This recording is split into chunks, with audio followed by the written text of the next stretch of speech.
Good morning, beautiful people!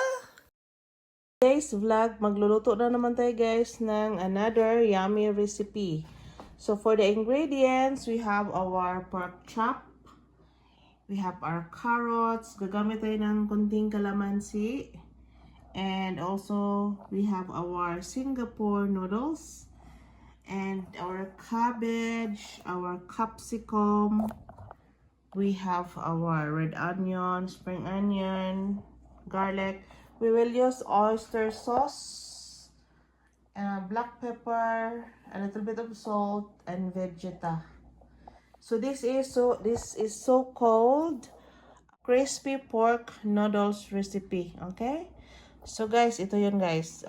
Uunahin natin yung ating pork. I-slice natin guys. Gagamit tayo ng different chopping board.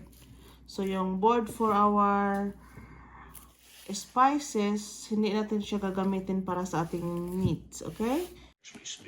Actually guys, I already washed our meat. So that's plain and purely clean, okay? So before I started to slice.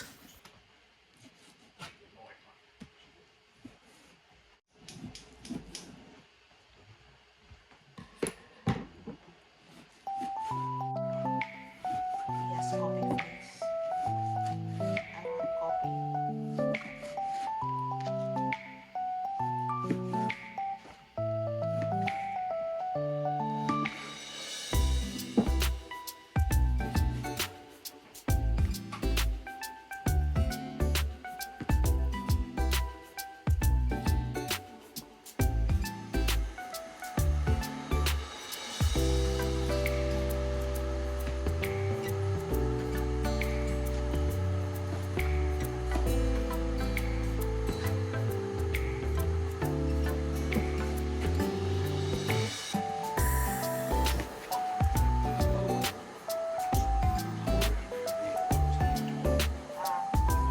Blender.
200 ml na water. At we are going to simmer this and then cover and simmer. Cover muna at simmer sa malakas na apoy.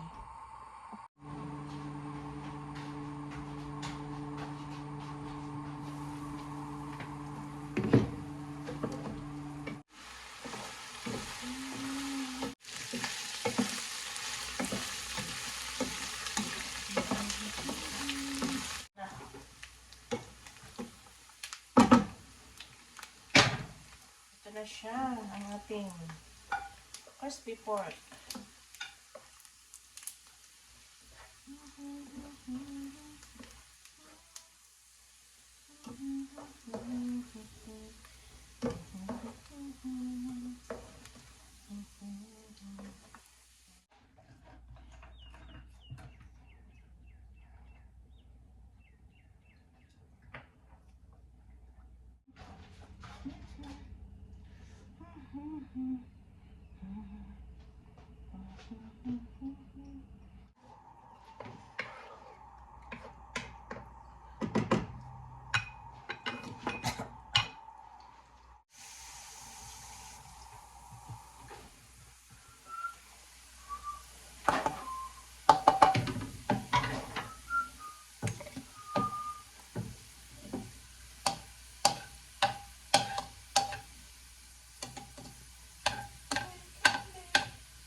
We will cook our vegetables first, guys, bago ang ating noodles.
Anzac. Happy Easter. Happy Easter! I just say that to Eddie, from the second that we put our foot through the door, Yeah? Buddy and Chris, we just never shut up. Mate, he's not going to outtalk me, that takes a bit.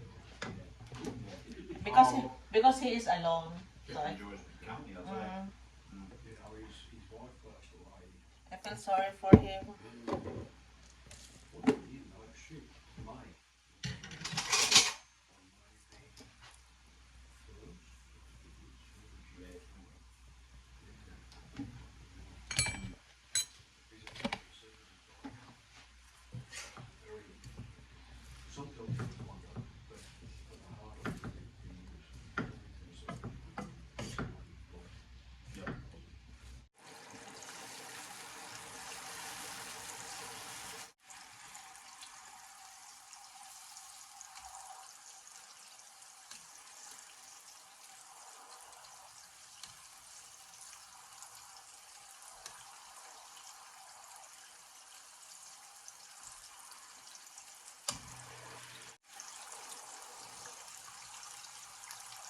Soy sauce.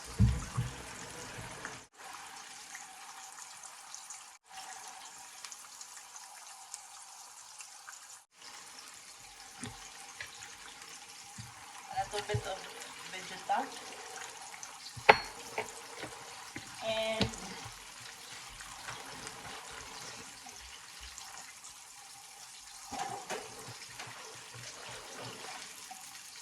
brown sugar.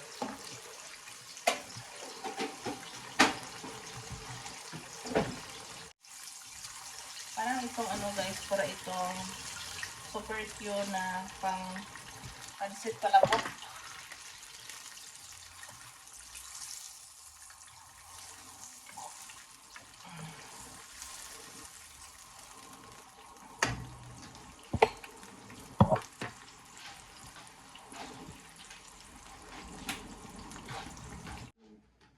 At this point, guys, we have added our Singaporean noodles and amang bean shoots. Okay?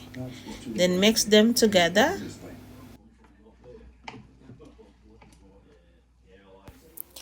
So now, guys, we are going to put back our half-cooked vegetables. Ilagay natin lahat, guys.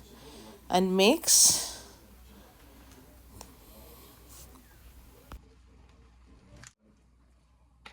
So now we are going to add our toasted garlic. Sprinkle the toasted garlic. Then we are going to add up our crispy pork. So we'll add 3/4 of the crispy pork, guys, and mix it together. Then we will the 1/4 one. That's for our final toppings. Yes, we are making a crispy pork noodles recipe. And now we finally add our spring onions, our capsicum, okay? Spring onion and red capsicum. Yes, guys, we are nearly done. Then mix them together.